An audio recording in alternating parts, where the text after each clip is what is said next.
Martti Aljand, 100 meetrit kompleksi finaalis 7. koht, et kuidas kirjeldad ujumist, enne ujumist ja ujumise ajal? No väiksed tagasilöögid enne ujumist ja ka ujumise ajal, aga üldkokkuvõttes 7. koht, ma arvan kõik arvesse võttes jään praegu rahule.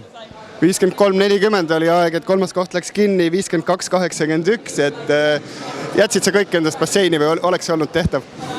No natuke ei kripeldama, ma ei usu, et mul see 2.8 kanti oleks tulnud päris, aga ma arvan, et kümnendikud siin ja seal, et delfiinis hingasin korraga vett kurku, et minu puhul siis tulevikus palun, kui õnne soovitan mul stardiks, siis ärge öelge vett kurku, aitäh!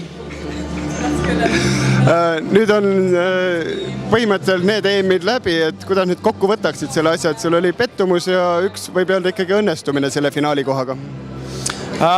Finaali kohta silmas peas oli õnnestunud Euroopa meistrivõistlused.